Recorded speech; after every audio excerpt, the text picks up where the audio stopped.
It's time to think about the Bible like you never have before. This is Christian Questions. After the podcast, check out everything ChristianQuestions.com has to offer. Also see our weekly video series releases at ChristianQuestions.com/YouTube. Now, here's your hosts, Rick and Jonathan. I'm Rick, and this is not your typical Christian commentary as we look at Bible-related topics from a different perspective. I'm Jonathan. This podcast centers on godly principles, family values, and honest dialogue in a politically free zone. Folks, talk to us anytime with your feedback or questions at ChristianQuestions.com and all our social media channels. Dig deeper after this episode by downloading our comprehensive CQ Rewind show notes. It's a visual and contextual map for everything we cover. That's on our website and in our weekly newsletter. Plus, check out our YouTube channel. We're putting out cool content for all age groups with new videos every week, all available at ChristianQuestions.com/YouTube. So, Jonathan, what is the subject on the table for today?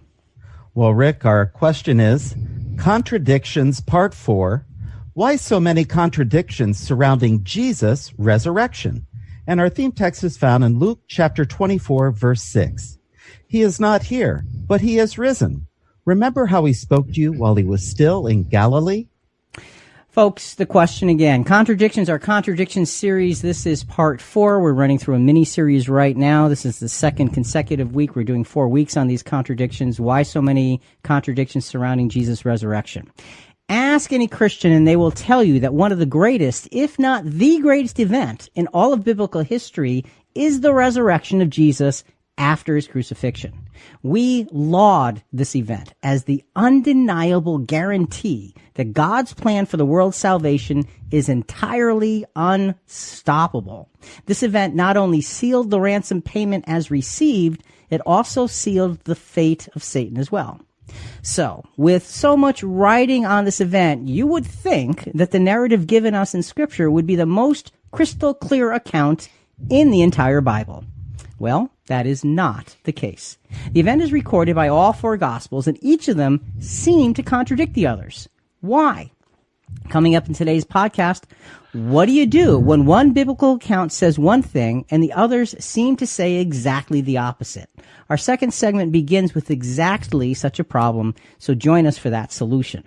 How do we handle the overwhelming criticism of those who don't want to believe in Scripture when it's about a lot of small things? Do the small things not matter? Find out in segment 3. And finally, people's emotions and reactions play enormous roles in how any life experience plays out. What does it take to see these things unfold in accounts from biblical times? Our 4th and 5th segments unlock a flood of emotion and show us what happened as a result. Rick, those who seek to destroy the Bible's credibility are quick to say that these discrepancies are proof of the Bible's fallibility. Are they? Let's take them one at a time and find out. All right. So to do that, with this particular event, talking about the events surrounding the resurrection of Jesus, we brought in a very, very good friend of ours and CQ contributor, Tom Ruggirello. Good day, Tom. How are you, sir? I'm doing good. How are you? Doing well. It's really good to have you back with us. You've been with us several times before. I'm very glad to be with you, and I just want to commend you for the work that you do of preaching the gospel. It's wonderful, and many have benefited from it. Thank you for all you guys do. Well, I'll tell you, Jonathan and I will tell you, it's like the greatest blessing we could ever have, so we're in, baby. It's a privilege. Sure. Yeah, I'm sure. So, Tom, actually, before we get started, just a little bit of background about who you are, just for those who are not familiar with you, and then we'll dive right into our question. Okay, I'm an elder with the Chicago Bible Students. I've been for about 35 years, and so we give sermons, lead Bible studies, and teach the Scriptures. We love the gospel just like you do, and that's our life is devoted to it. So that's why I'm with you. I happened to give a sermon that touched on some of these subjects, and that's why it seems like it's going to be a good fit, I hope. Well, it better be, because, we got you here, pal, so no pressure. We're counting on you, Tom. Okay, so let's put this all in order. Let's get started. So just kind of as an introductory question for you, Tom, before we get into the matter of the resurrection per se, how should we approach Bible study in your mind when it comes to questions like these of contradictions and things like that? Well, that's a good place to start. I think, first of all, we have to understand that it's okay to raise questions, that if we're searching for the truth, questions is a good way to arrive at it. But if our questions are only meant to find fault and to undermine and to destroy something, then not only are we going to be missing the truth that's there, we're going to be hurting other people. So we don't want to miss the beauty that's there with these little, I call them pebbles of criticism, because I think there are answers for all the criticisms. I might mention at this point that Jesus spoke in parables. And when he told all these stories and people just weren't getting it, the disciples said, "Why do you speak in parables?" And his answer in Matthew 13 was interesting. He said, "Because I don't want them to believe." And that's amazing. Why wouldn't he want them to believe? And the answer was because he was searching for those who wanted to dig deeper and find the answers, who weren't just there for the loaves and the fishes, but they wanted to know the truth, and so they were willing to search. I think that's an important principle, even when we come to analyzing criticisms of the scriptures. That's all I'll say about that. I want to make a couple of points, too, about the accounts that we're going to look at. Sometimes some of the critics will look at one account and they compare it to another. And I think we have to understand, when one account does not give all the facts that another account gives, that doesn't mean they're in conflict. That just means that someone emphasized one fact over the other. And I think when you have multiple eyewitnesses, you're naturally going to have different perspectives. And so we should expect some slight variations. In fact, I think that the variations support their authenticity. So that's an important thing to keep in mind. And I think we will see that as we start comparing the different accounts of Jesus' resurrection. Okay, all right. So that's some good basic principles to start with. So the actual four biblical accounts in question are Matthew 28, verses 1 through 10, Mark 16, verses 1 through 8, Luke 24, verses 1 through 12, and John 20, verses 1 through 18. We're going to spend almost our entire time in those four gospel accounts of the resurrection. And Jonathan, there is an overriding principle that we're going to be discussing here in this podcast. What is it? Always seek the larger context beyond any single account. Remember, various perspectives enhance true understanding. And Tom, that's really what you said before. Various perspectives are going to give us a clearer understanding, not fog the mirror, but give us clarity. And that's really what we want. Yeah, I think the more eyewitnesses to an account that you have, the better picture you're going to get. And so rather than seeing these as conflicts, let's see them as complementary eyewitness accounts, and let's put the accounts together, and by doing that we will get the bigger picture. Okay, so folks, here's the way it's going to work. We have got 10 questions that we're going to get through, and if you know Jonathan and I, you think 10 questions, never do it. Well, we're going to really try and be concise. So Jonathan, give us the first question and the reasons the question exists. Okay, Rick and Tom, let's get started. Our first problem, number one: who were the first visitors to the tomb? Now, in Matthew 28:1, Mary Magdalene and the other Mary were there. In Mark 16, verse 1, Mary Magdalene, Mary, the mother of James, and Salome were there. In Luke 24:10, Mary Magdalene, Mary, the mother of James, Joanna, and the other women, so at least 5 total. And in John, Mary Magdalene alone. So, Rick and Tom, who's right? Okay, Tom, you've got 4 different gospels with 4 different answers about who was there. How do you put that all together? Well, the answer is they're all right. First of all, here's a very simple solution to the John account. The John account is not describing the same event as Matthew, Mark, and Luke. And so it doesn't have to be the same. It doesn't have to match. John is describing Mary Magdalene's second visit. And so automatically that resolves the problem on why John's account is different. Now, the Matthew, Mark, and Luke account, they describe the same women. It's just that they're not in the same detail. So we take the most detailed account, and that would be Luke. And so we have Mary Magdalene, which, by the way, is the first name mentioned in each of these accounts. To me, that says that she's the predominant one. She's the one leading the party, and so she's a significant person. And that's probably why Matthew includes her first with just the other Mary, just the two Marys. Whereas Luke, he was a physician, he was more detailed, he gives a more fuller account, but even he doesn't name them all. He names 3 of them, and then he says, and other women. So we can assume from that there were at least 2 other women, but it may have been more. So you can see that this is not meant to be a detailed account. If it was, we would have had the names of all 5 or 6 or 7 women who were there. Okay. So I think that's an easy resolution. Okay, so you're saying there's at least 5 by going by the Luke account, which names the broad perspective. So the simple answer to this is, okay, who was there? Well, we can conclude there were at least 5 women who first came to the tomb. Right. Okay. Simple, straightforward. Now, let's just pause here for a second. And that was the easiest of the questions we're going to be dealing with, I think. We'll get a little bit more detailed as we go. But why the difference in each gospel as to who was recorded to have been there? Tom, any thoughts on why the difference in the 4 gospels? Well, it's interesting. These are secondhand accounts, right? If we would have wanted firsthand accounts, the women would have wrote this. Right. But the fact that Matthew, Mark, and Luke, and John wrote, they were interviewing these women. And I imagine maybe Matthew interviewed one, Mark interviewed another, and Luke interviewed another. And so from the 5 women who were there, maybe they would have listed them differently.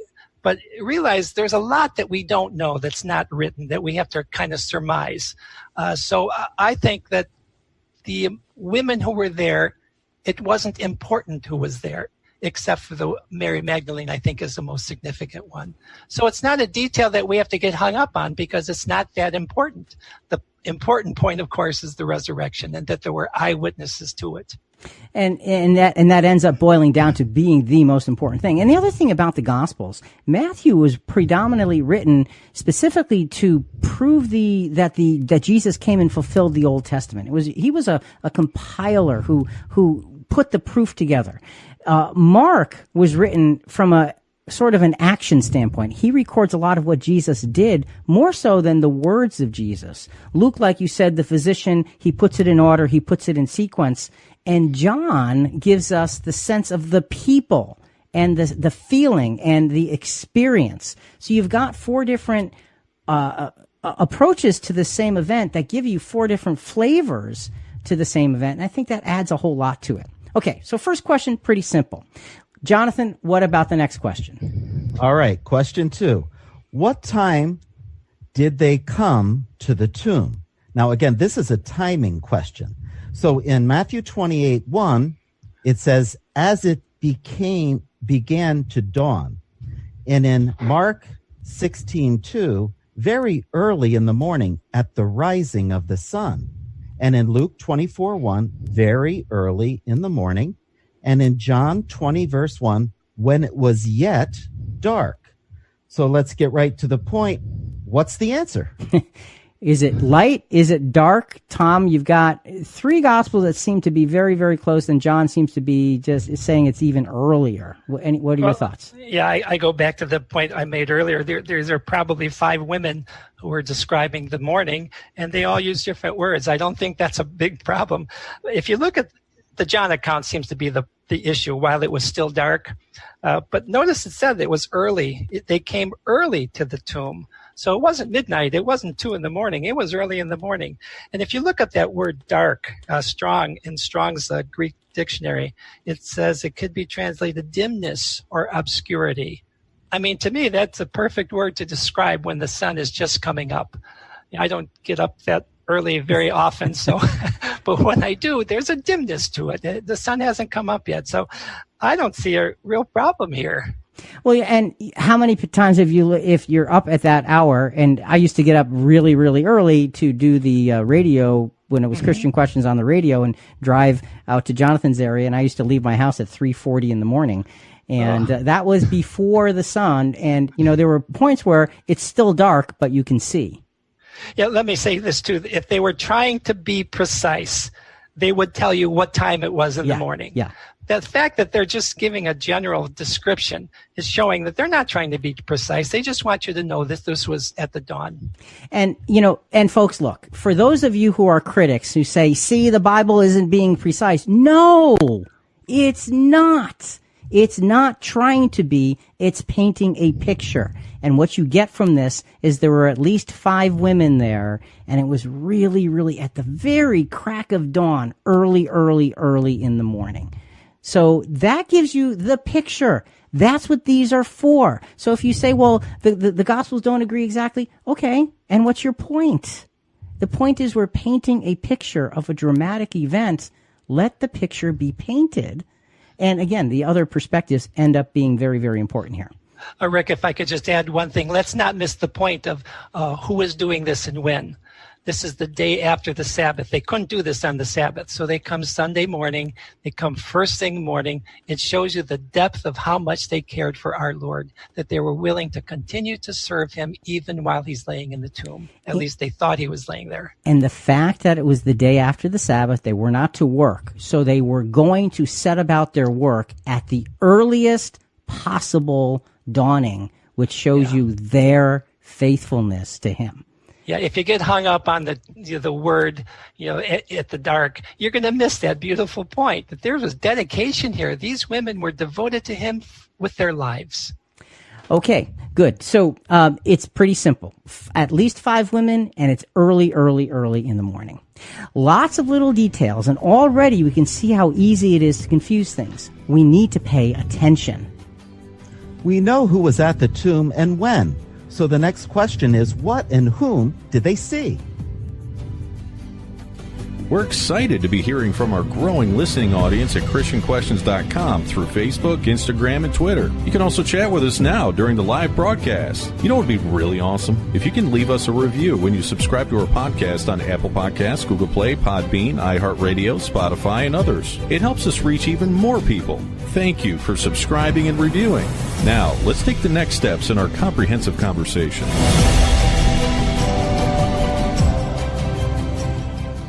It is in this part of the account that a few glaring potential challenges arise. We've already talked about the expected differences in eyewitness accounts, but these next few texts seem to take that to another level.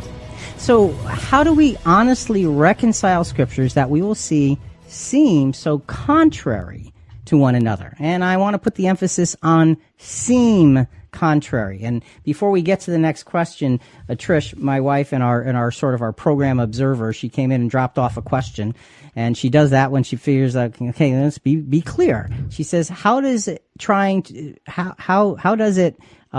it's not trying to be precise and being divinely inspired work together? And I think that's a good question. And the answer to that, just very, very simply, is you're painting a picture of an event. We are not worried about the exact moment of the day. What we're looking at is these women who were faithful, wanted to honor the body of Jesus. Let's focus on this is what was happening here. And what they met with was entirely different than what they expected. So, Tom, did you want to add to that? Yeah, when precise is necessary, it's precise. When it's not important, it's not precise. It's as simple as that. Let's not focus on something that's not important. Let's get to the important stuff. Okay, good. So, important stuff. Jonathan, hey, we covered 2 questions already. Awesome. All right. So now, Rick and Tom, here's our third question. Was the great stone sealing the tomb of Jesus rolled away before or after their arrival? Now, in Matthew, it tells us a different story than the other 3 writers. So let me read Matthew 28, 2-5. And behold, a severe earthquake had occurred, for an angel of the Lord descended from heaven and came and rolled away the stone and sat upon it. And it was, in his appearance was like lightning, and his clothing was white as snow. The guards shook for fear of him and became like dead men. The angel said to the woman, "Do not be afraid." Now, let's compare that to Mark, Luke, and John. Mark 16, 3 through 4. The women were saying to one another, "Who will roll away the stone for us from the entrance of the tomb?" Looking up, they saw that the stone had been rolled away, although it was extremely large.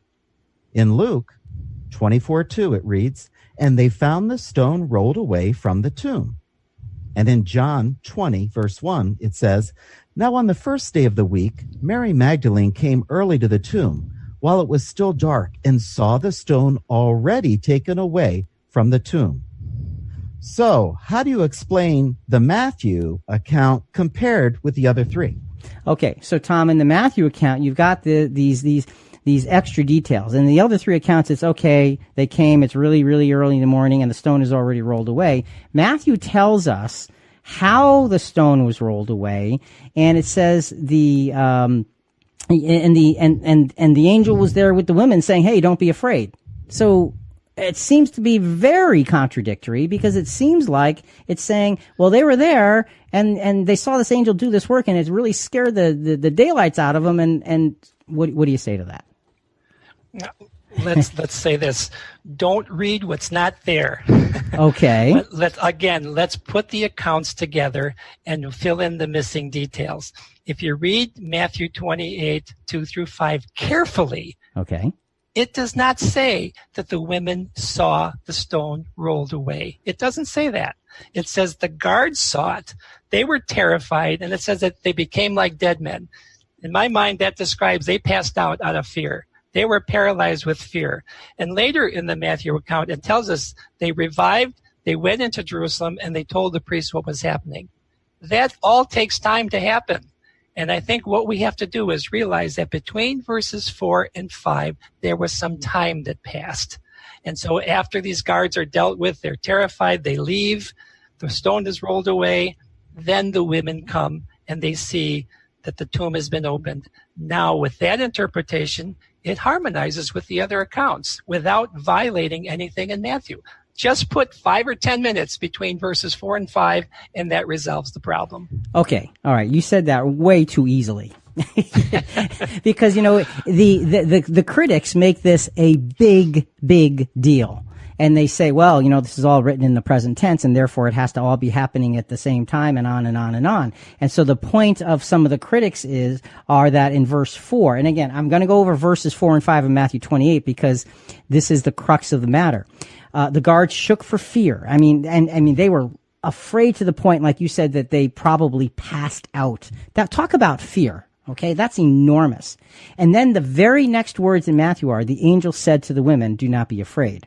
So what you're saying is, don't read into verse 4 that the women were watching that. Read that this happened, and then afterwards the angel said to the women, "Don't be afraid." Yeah, I would say that if we did not have Mark, Luke, or John, that we could interpret it that way. But because we have Mark and Luke and John to give us the extra detail that the stone was already rolled away, we can come back to Matthew and say, okay, I see where that happened. It happened between verses 4 and 5. And so I think Mark, Luke, and John help us understand how Matthew could be correct. Okay, so when we look at the Matthew account, folks, and again, for those of you who are for those of you who want to be critics and want to find trouble, I'm sure you're going to say, well, that doesn't make sense. Fine. But for those of you who want to find the harmony of Scripture and find the truth of the matter, look at the different accounts and see the sense of just a few minutes between verse 4 and verse 5. Just because verse 5 follows verse 4 doesn't mean it's the instant next thing. And that happens in the Gospels all the time. When you look at Jesus and his ministry, and you look at what he says, and suddenly it says, and then he was, and it's like, wait, this is days later. You figure it out. So what it's doing is it's just saying, here's the background, here's how the tombstone was rolled away, and now let's get into the matter of it actually being rolled away when they got there. So, Tom, to just make sure we got your answer very clearly on this, the question, was the great stone sealing the tomb rolled away before or after the women's arrival? The stone had already been just rolled away by an angel who had also subdued the guards. That's correct. And I might say that that's why we have 4 accounts, to fill in these details that we might get wrong if we only had one account. Right. So it's multiple eyewitnesses giving us a building block to put the whole picture together. Okay, so when you're looking at that account in Matthew, it's okay for a little time to go by. It really is. There's nothing literarily wrong with that. There's no stretching of anything. It's sensible. Jonathan, question 4. Go ahead. Who was at the tomb when they arrived? 1 or 2 men, or 1 or 2 angels? And you'd think this would be a pretty easy one. So let's take a look. Matthew 28, verses 2 to 5 and verse 7. I'm just going to take various scriptures. An angel of the Lord descended from heaven and came and rolled away the stone and sat upon it. The angel said to the women, "Do not be afraid, for I know that you are looking for Jesus who has been crucified. Behold, I have told you." So there's Matthew. What about Mark? Mark says 1 young man. Mark 16, verse 5. They saw a young man. How about Luke? Luke says 2 men. 2 men suddenly stood near. That's in Luke 24, verse 4. And now in John 20, verse 12, she saw 2 angels in white. So, Tom and Rick, which is it? 1 or 2 men or angels? And it's funny because 4 Gospels use 4 very, very clearly different descriptions. Okay, Tom, how do you handle the 1 or 2 angels or men? Well, again, don't read what's not there. Because it says that they saw 1 young man doesn't mean there weren't 2. I think because we have the other Gospels, because Luke says that there were 2, but only 1 did the talking. Right. And a lot of times they'll have 2 people sitting there, but the talker is the one you describe. I think that's all that's happening here. 1 angel did the talking, but there were really 2. And we're going to get into a lovely picture in the John account as to why there were 2 angels. And the fact that 1 looked like a young man, well, an angel can take on any form he wants. And so I think that was the form that particular angel took up there. So that's not really a contradiction. So, and that's interesting because we see in Scripture many times where angels appear as men.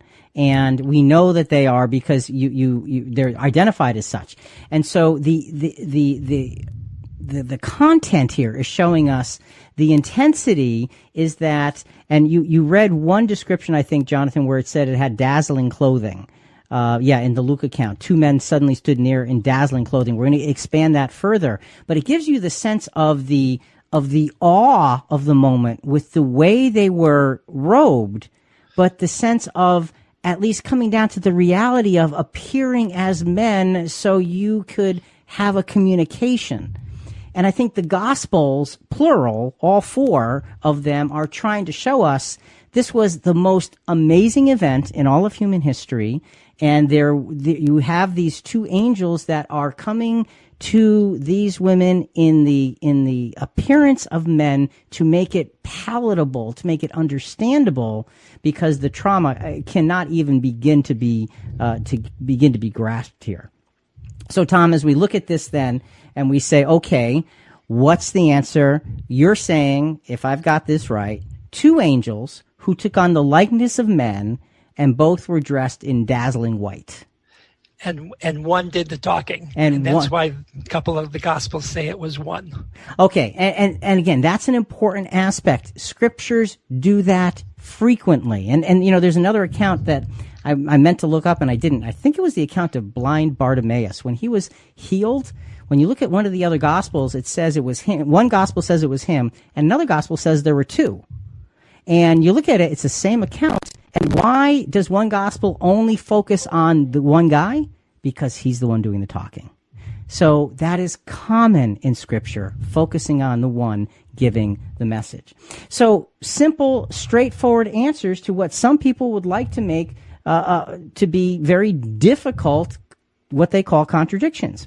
Harmonizing several different accounts of the same experience can be tricky. Follow the path of the details. Recalling details from a traumatic event is tricky. Where were the angels located, and what did they say? Rick and Jonathan have been friends for decades and co-workers on this weekly podcast for just about that same length of time. Since they know each other so well, sometimes Jonathan has to rein Rick in because, let's face it, Rick can start an in-depth analysis at a moment's notice with all those facts stored in his head. So thank you, Jonathan, for keeping Rick in check when you add your comments to help us understand on a non-professor level. And don't shy away to ask Rick and Jonathan a question. They love answering all of them at ChristianQuestions.com and all our social media channels. What's next, gentlemen? As we look into this account, it really is important to remind ourselves that the people who had these experiences surrounding Jesus' resurrection were just people. They had just lost their master and friend in a horrible series of experiences. They were all battling deep sorrow and grief. So as we get into the next several questions, we want to use that as a backdrop, just getting a sense of their sorrow and grief. We have a special guest with us today. Tom Ruggirello is going through these accounts with us to help us put in order what some have said are dramatic, quote, contradictions of Scripture. And as Tom goes through these with us, the accounts in Matthew, Mark, Luke, and John, he's showing us how they're not contradictory, but actually incredibly harmonious to paint a wonderful picture of the events surrounding the resurrection of Jesus.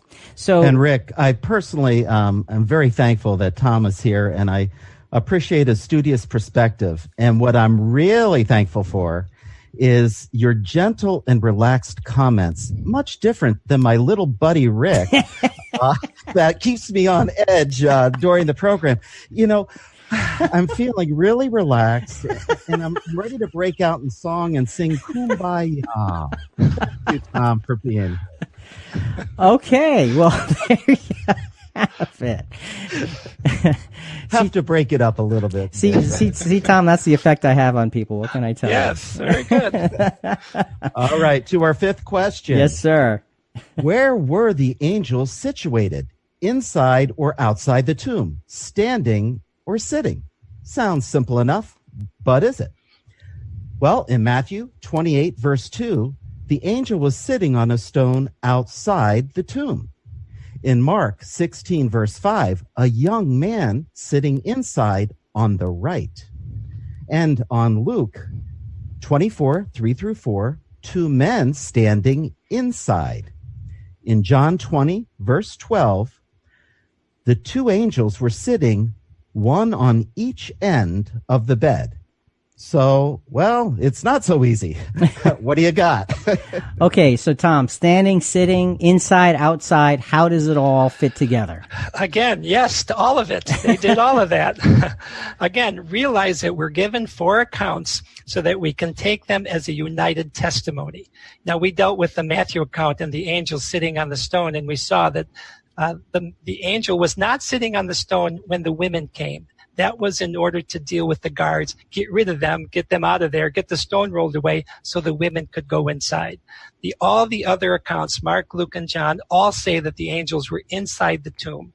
And so one angel initially is outside. When the women come, they are now inside the tomb. So we can get that. It's simple. You put the accounts together.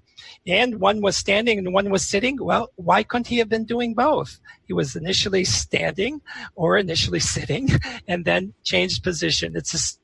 I don't think this is another one that's a very big deal. Okay. I do think that the John account is significant, though. I don't know if this is a good place to pick this up. But you may not know, or the listeners may not know, that the John account was written years later after Matthew, Mark, and Luke. So John had a chance to read the accounts and supplement.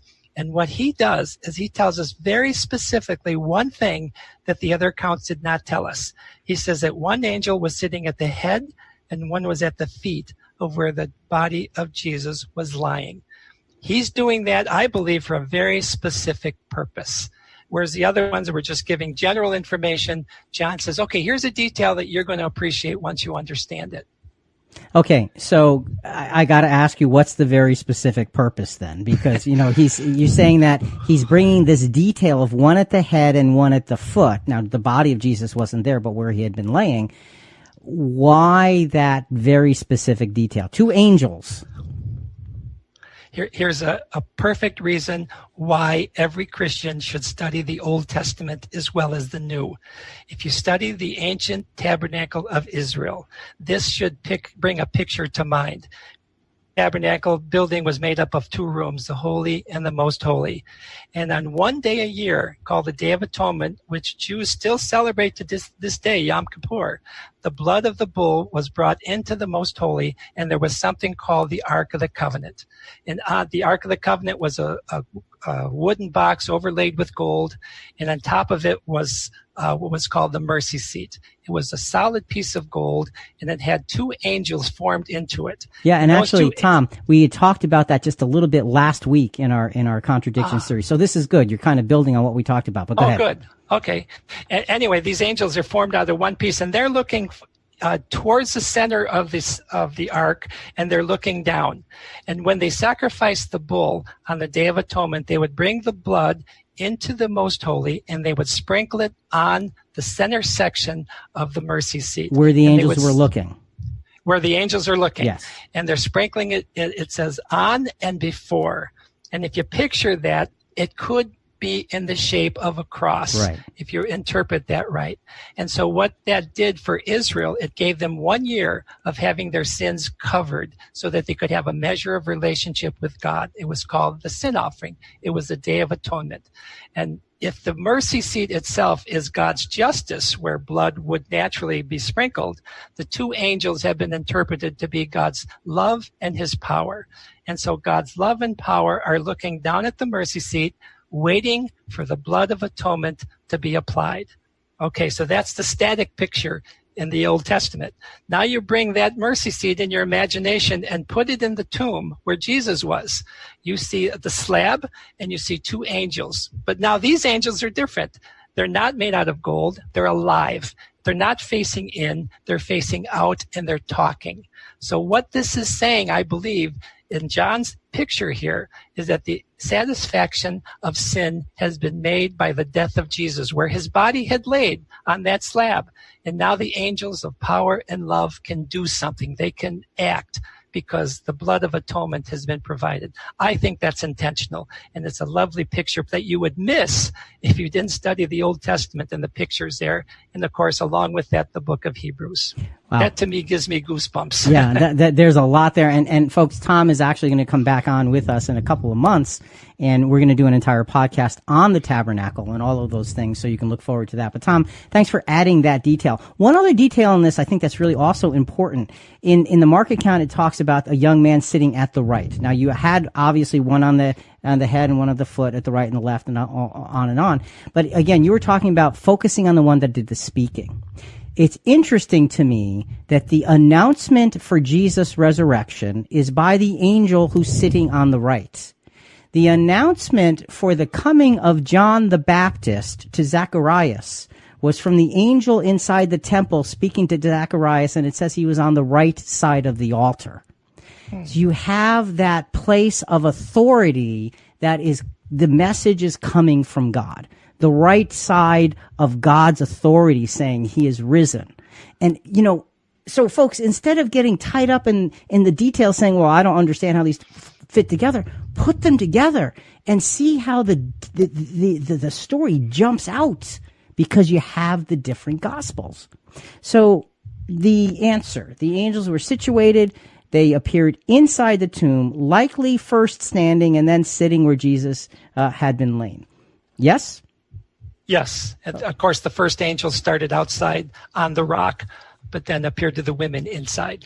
So not a contradiction, just a movement of and a placing of the characters. That's all it is. Don't make it, like you said, don't use a good word. Don't you make it a static picture when it's actually a movie, a drama unfolding before us. Rick, I think it's important to remember what you said earlier about the overriding principle we'll apply to our discussion. That's always seek the larger context beyond any single account. Remember, various perspectives enhance true understanding. You have to have different looks to get the better complete picture. Thank you for that. Okay, Jonathan, question 6. All right, let's keep moving. Question 6, what did the messengers say? And I want to take the time to read the four Gospels. The first is Matthew 28, 5 through 7. The angel said to the women, "Do not be afraid, for I know that you are looking for Jesus who has been crucified. He is not here, for he has risen, just as he has said. Come, see the place where he was lying. Go quickly and tell the disciples that he has risen from the dead, and behold, he is going ahead of you to Galilee. There you will see him. Behold, I have told you." And now the Mark account, Mark 16, 6 through 7. And he said to them, "Do not be amazed. You are looking for Jesus the Nazarene, who has been crucified. He has risen. He is not here. Behold, here is where they laid him. But go, tell his disciples and Peter, he is going ahead of you to Galilee, that you may see him, just as he's told you." And now in Luke 24, 5 to 7. And as the women were terrified and bowed their faces to the ground, the men said to them, "Why do you seek the living one among the dead? He is not here, but he has risen. Remember how he spoke to you while he was still in Galilee, saying that the Son of Man must be delivered into the hands of sinful men and be crucified, and the third day rise again?" And the final is in John 20, verse 13. And they said to her, "Woman, why are you weeping?" She said to them, "Because they have taken away my Lord, and I do not know where they have laid him." So not only do they address the messenger, not only do you need to address what the messenger said, but you also need to be interested in the concept of the fear here, Rick. In each of these, a word of fear or being amazed or frightened was mentioned, and they're, uniquely enough, all different Greek words. So how do you deal with that also? Okay, so Tom, in the quoting, if you will, of the angels, it says in Matthew, "Do not be afraid." That's one Greek word. In Mark, it says, "Do not be amazed." That's a different Greek word. And then in Luke, it says the women were terrified. That's another Greek word. We're quoting the angels, but we're using different words, and there's a lot of emotion here. What's your sense about what the messenger said and the effects? Well, from Matthew, Mark, and Luke, they said basically three things. Don't be afraid. Jesus is risen. Go tell the disciples. Those are the three things you get from those three accounts. And remember that John is a unique one. It's a different experience. It's when Mary came back. Mary heard both messages. She heard because she was with the women initially, so she heard those three things, and later on she heard a special message that was designed just for her. So just a quick comment, because, when we quote somebody, you want to quote the words that they used. And Jonathan brought it up. In the Matthew account, it says, "Do not be afraid," and that word literally means to be frightened. In Mark, it says, "Do not be amazed." That word means to be astonished utterly. Very, very different word. If you're quoting the angel, give me a sense of where do you get the idea of using different words? Well, we kind of talked about that earlier, right? Here's 5 women who are telling their account. They probably used different words in each description. All 3 of those words are correct. They were amazed, they were afraid, they were terrified. In fact, the New International Version of Mark 16:8 says, "Trembling and bewildered, they fled from the tomb." So there's another description of them. So you get the sense of the emotions that's going on here. You can describe these different emotions in many different ways. All of these words are pertinent. And again, we take the accounts together and realize that there's power in the different diversity of words that we're seeing here. They're not contradicting, they're supplementing. And that's a very, very important way to look at this. You're supplementing a bigger picture, and you're getting the feel from the experience of individuals, and you're putting those individuals together and saying, wow, this is really big, because no two people react exactly the same to the same experience. And that's what we're beginning to be able to see. And the beauty of the diversity is wonderful, because you get a sense of how important and how dramatic this was. So what did the messenger say? You said, don't be afraid. They acknowledged the shock of not finding Jesus' body, and they revealed that he was risen, and they said, go find and tell the disciples. Anything to add, Tom? Well, no, I think each of the women would have described it a little bit differently. Those are the three messages he gave them. When he said, "Don't be afraid," that did not allay their fears. Their fears were not allayed till later. So they were still afraid and terrified and amazed. It was the way Jesus dealt with them in the next segment that we'll see that their fears are taken away. Yeah, and it's interesting. We've done podcasts about angels many times before, and angels are always saying, "Don't be afraid," and it never works. Right. Because they're so powerful and there's such energy from them. So, but they're trying to be very clear. He is risen. He's not here. Go and tell those who are important. Go ahead, real quick. Sometimes an angel appears and people don't recognize that it's an angel. He appears as a normal person. Other times, and this is one of them, the angel is intentionally looking spectacular. He's dazzling. There's a reason why he wants them to understand that this is a miracle. This is not just an angel who looks like another man. This is specifically meant to look like a spirit being. Yeah, and the next segment, we're going to really, really unfold that in a much bigger way. So how do you think you would do in the midst of such trauma, even with the comforting message of an angel? All the women at the tomb were told that Jesus was raised, yet Mary doesn't seem to get it. Why? Sometimes our questions and commentary can get complicated. That's part of having a thorough discussion. We'd love to hear your opinion. Contact us now at ChristianQuestions.com. Comment through Facebook, Twitter, Instagram, or our app. Just when you thought we may be figuring this out, let's get more complicated.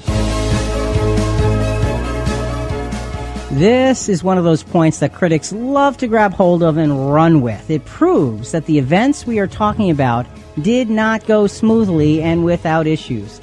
In a sense, the critics are correct. This was not a smooth and seamless experience. However, those critics are wrong about what was happening. So in this segment, what we want to do is unfold the essence of what was happening by the way the scriptures describe it, because we've talked about this fear and this sense of being completely overwhelmed. This played a huge role in the reactions of these 5 or more women who were there at the tomb. And again, folks, with us is Tom Ruggirello to walk through the story of the resurrection of Jesus and who witnessed it and how exactly it happened. So, Jonathan, question 7. Question 7. Here we go. Did the women tell anyone what happened? Yes, in Matthew 28:8.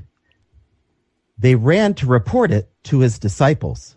No, in Mark 16, verse 5 and 8. They said nothing to anyone. Yes, in Luke 24, verse 9, reported all these things to the 11. And yes, in John 20:18, Mary Magdalene came announcing to the disciples. So what's wrong with Mark? He's the only one that said no. So how do we explain that one? All right. And actually, Jonathan, before we ask Tom to explain it, why don't you actually read Mark 16, verses 5 and 8, because there's a lot of description in there that we want to sort of build on as we go through this.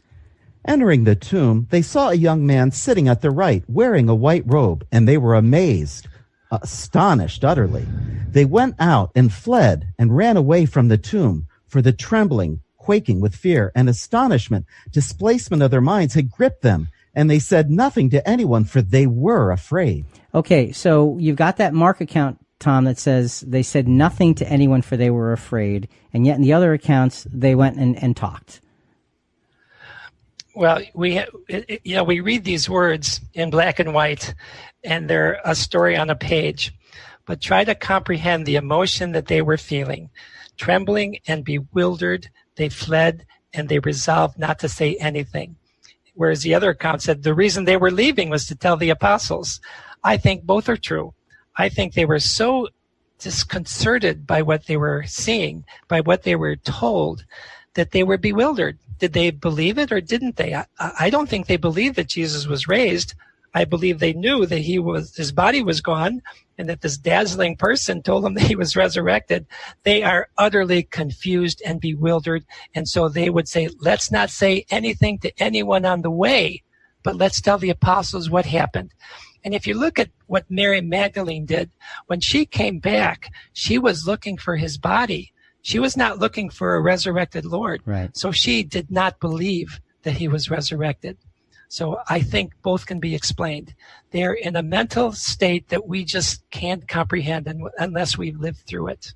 And I want to talk about that mental state for a minute. In Mark is very, very descriptive. They fled with trembling and astonishment. And Jonathan, you added definitions there: quaking with fear, astonishment, displacement of mind. I was telling you guys before the podcast started, I had an experience like that. I don't know, maybe 8 or 9 years ago. I was driving down my street on my way to my office, and I saw a little toddler all by himself out in his front yard walking toward the street. And I looked, as I drove by, and I thought, that's weird. And I looked in my mirror, and this little toddler, couldn't have been more than 15 months old, is starting to walk out into the street, and there's no adult. And I looked, and my eyes got wide, and I pulled my car over, and I'm literally trembling because I am so afraid this kid is going to get hit. And I'm trying to get out of my car, and I can't. And it occurs to me that I didn't unbuckle my seatbelt. I lost my objectivity because I was so afraid for the child. I finally got out of the seatbelt, and I went running back, and someone else had seen the same thing, and they got there just before I did and just picked the kid up and brought him back to his house. But afterwards, I couldn't act as clearly as I would have liked to, because the utter displacement of what happened, it was beyond my belief. That how is this little child standing in the road? And that's a tiny experience when you think about they go to anoint the body of Jesus. And not only is the tomb been opened up, the body's not there. And these dazzling angels are telling you that he's been raised from the dead. Tom, this is beyond our, you don't know what to do with something like this. Well, there's probably close to the sensation of being in shock. Yeah. I think they were shocked. And it kind of leads to what Matthew gives us in Matthew 28:10, that Jesus appeared to these women on the road as they're returning to the apostles. Why did he do that? To allay their fears, to make them understand that he had been resurrected, that what the angels had said was not some crazy thing that they were hallucinating, but that it was the truth. And the account says that they fell down, they worshiped him, they realized that this was Jesus, and their fear was gone. And it even said that they were fearful and full of joy, kind of a crazy mixed feeling that they had. Now the fear is all gone. Now there's just pure joy. Now they return. And I'll mention too that Mary Magdalene could not have been there, because when she came back to the tomb, she did not believe Jesus had been raised. Had she been with those women on the road, she would have had the same experience, but she missed it. And so I think there's a reason why she wasn't there. And we're going to get to that very shortly. Yes. Okay, so you've got the astonishment, and you can see, put yourself as a human being in their shoes, and you get how difficult it is to grasp. So did the women tell anyone? Yes, they told the ones who they were supposed to tell, but nobody else. And that, I think, Tom, that sums it up with all of the emotion behind it. Yeah, I don't think we can put ourselves in their place, because we know what happened. Yeah. We know that he was raised, but you put yourself in that shocking position of coming to the tomb to anoint him, and all this other experience is so contrary to what you were expecting. It was shock. So, by having the four Gospels, we can better understand the shock. Jonathan, question 8. When Mary returned from the tomb, did she know Jesus had been resurrected? Let's read Matthew 28, 7-8. Go quickly and tell his disciples that he has risen from the dead, and behold, he is going ahead of you into Galilee. There you will see him. Behold, I have told you. And they left the tomb quickly with fear and great joy, and ran to report this to the disciples. So yes, for Matthew. Now Mark 16, 10 and 11. She went and reported these to those who had been with him, and they were mourning and weeping. And when they had heard that he was alive and had been seen by her, they refused to believe it. So with Mark, it's yes, maybe. and now Luke 24 verses 5 and 6, and I'm going to bounce down to 23. And as the women were terrified and bowed their faces to the ground, the men said to them, why do you seek the living among the dead? He is not here, but he has risen. And he did not find his body. They came saying that he also had seen a vision of angels who said that he was alive. So yes, for Luke.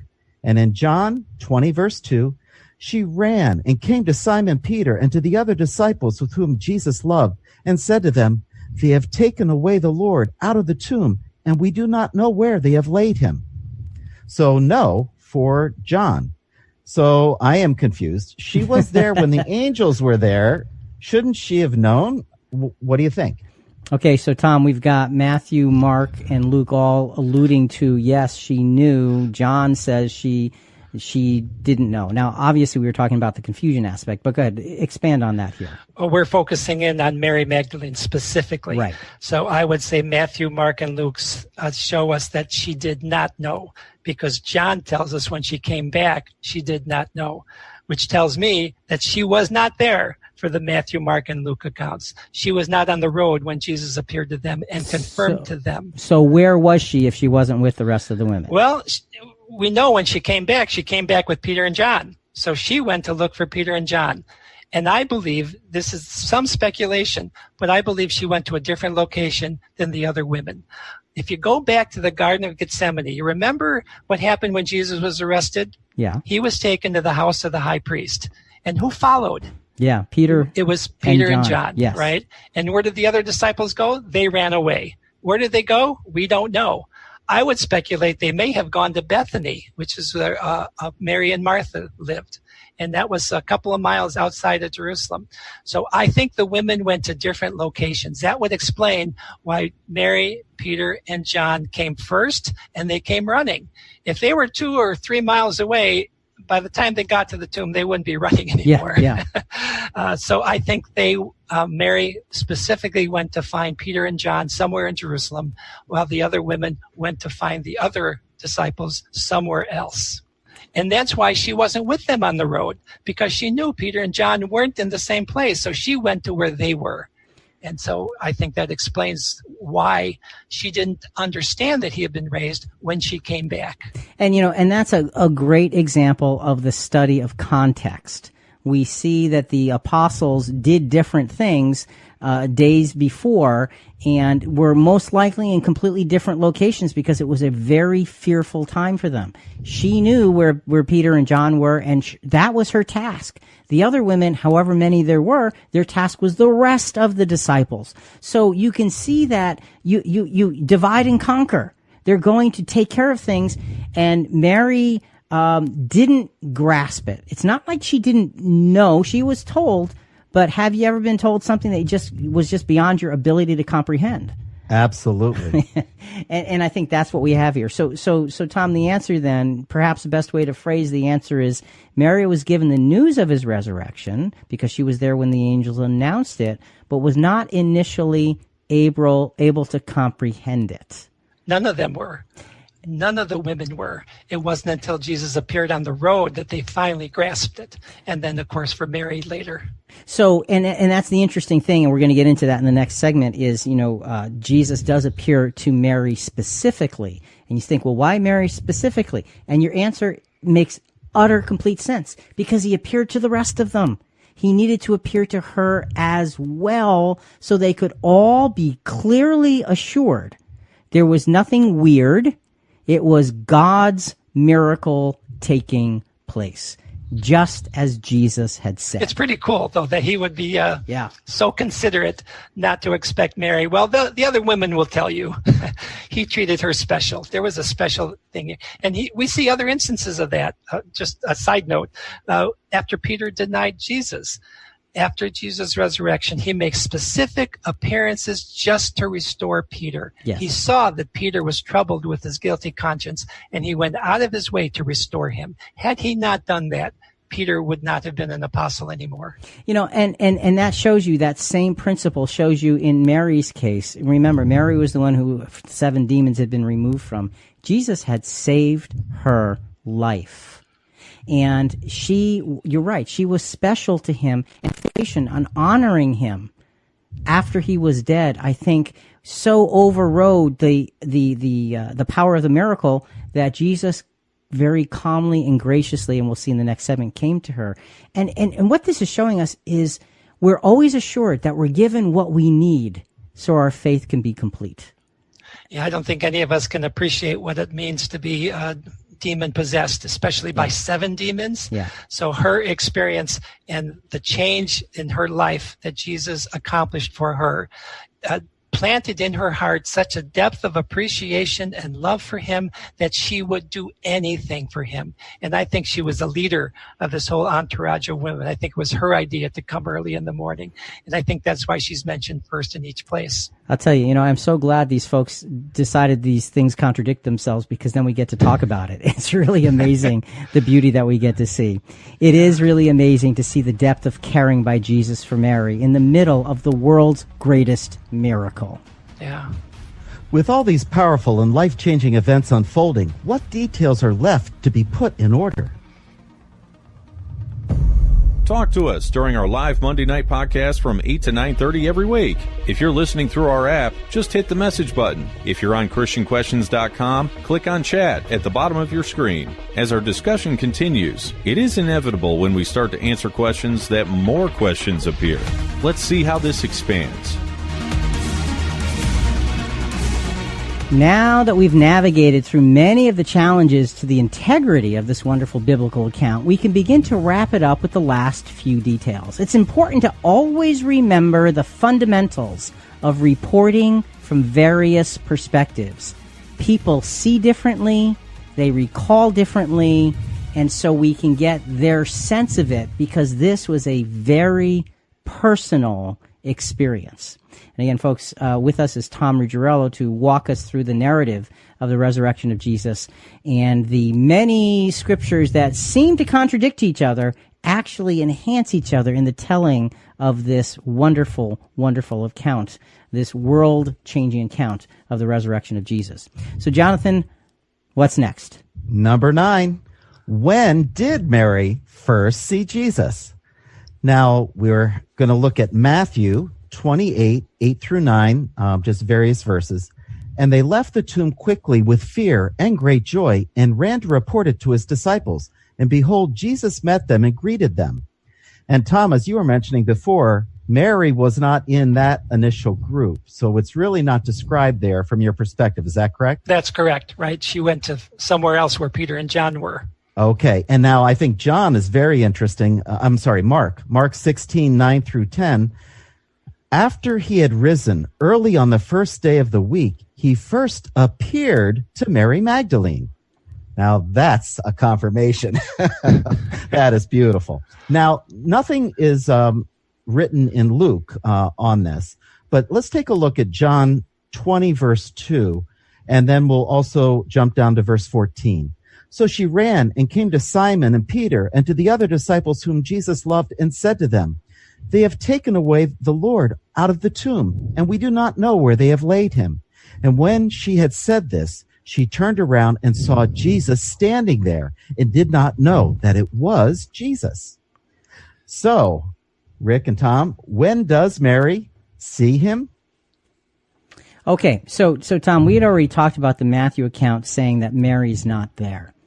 There's something interesting about the Mark account that needs to just kind of be put in order that's a little bit different in terms of just scriptural understanding. Why don't we go into that before you comment on the 3 accounts together?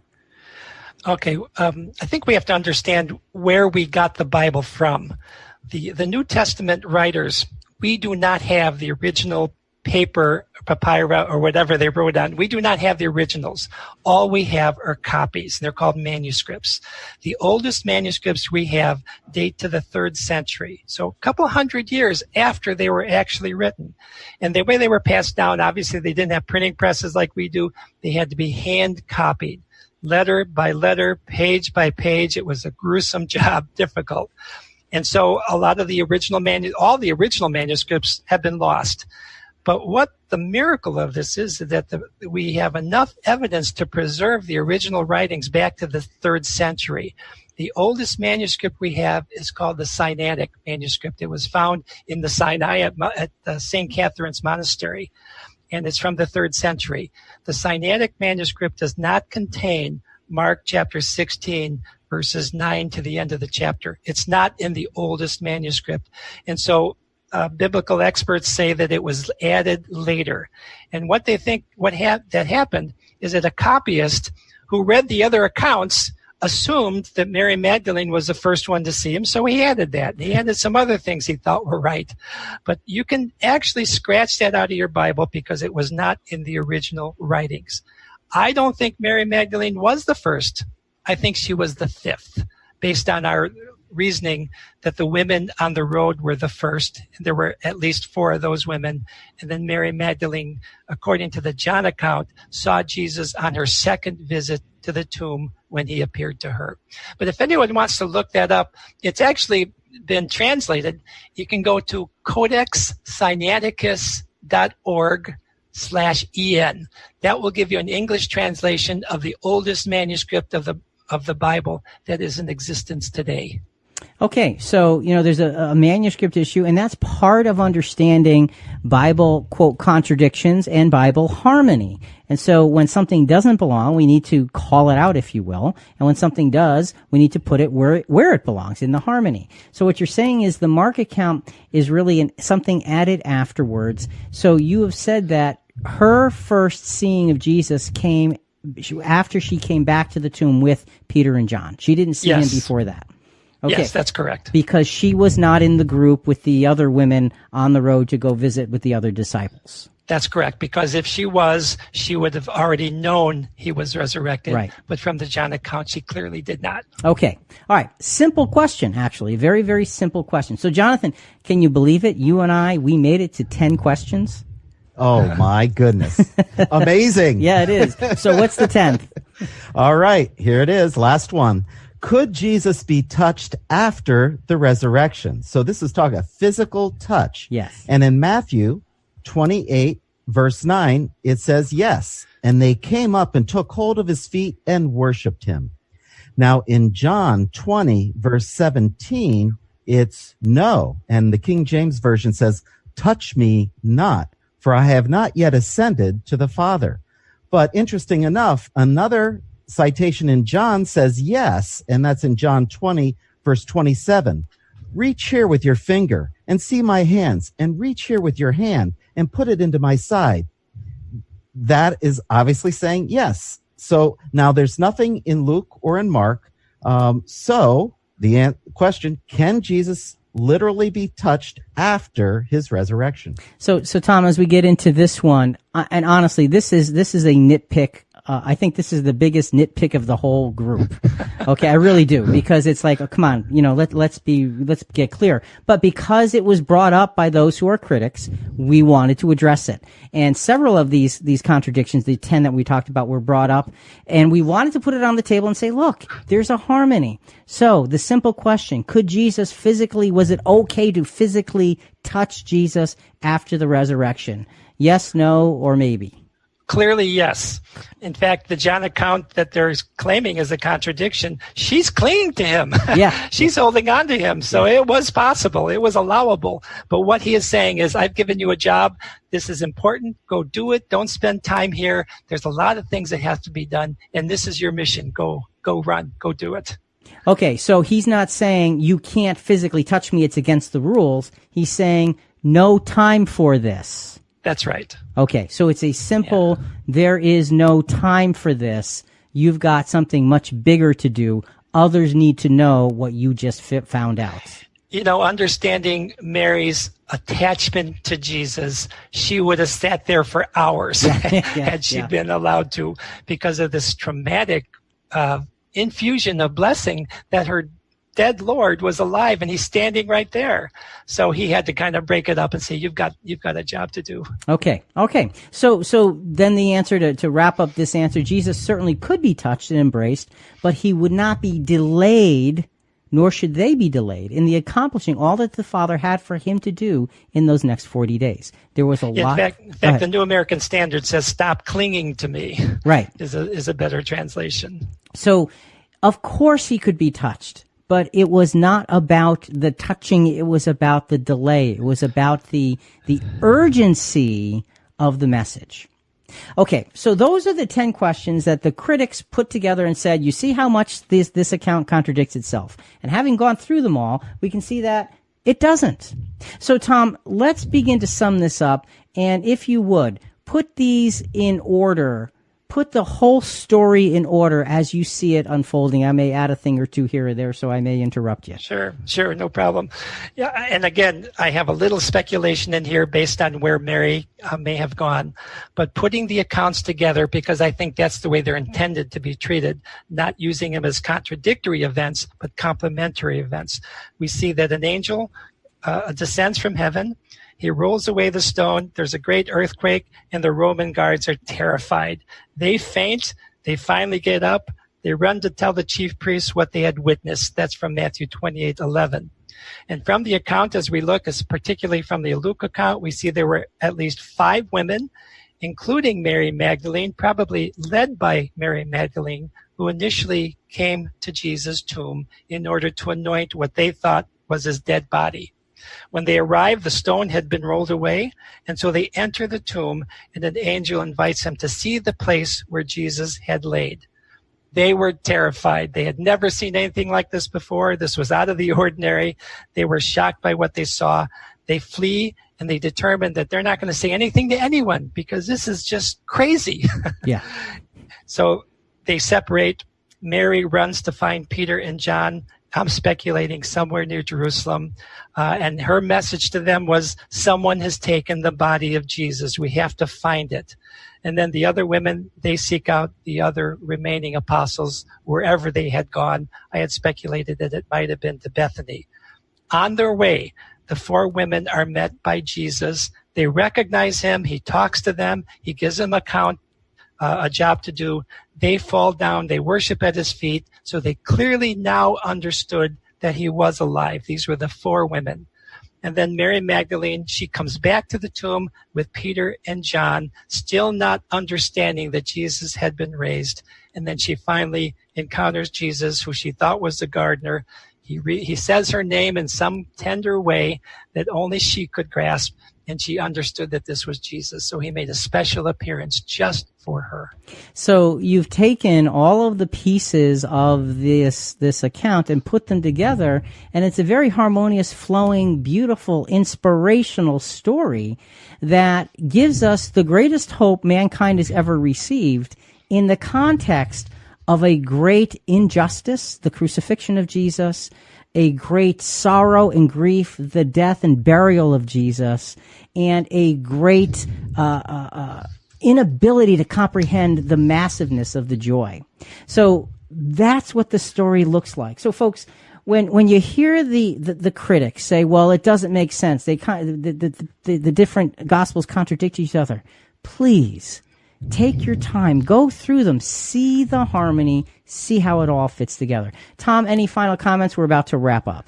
Well, one of the things that impressed me the most about this was that, first of all, the care of the women, that the apostles didn't think of bringing spices to anoint the body of Jesus, but the women did. And the women were so devoted to Jesus that he made a special effort to have them be the first witnesses of his resurrection. And to me, it tells me that anyone who serves the Lord, no matter how lowly they think their service is, the Lord recognizes that, and he consequently blesses that. So none of us should ever think that when we do something for the Lord, no matter how little it is, that he doesn't see it and appreciate it. These women were specially blessed by the Lord spending time and appearing to them and comforting them and giving them this awesome memory and privilege that they could share with their families and treasure for the rest of their lives. So to me, the personal appearance to these women means quite a bit.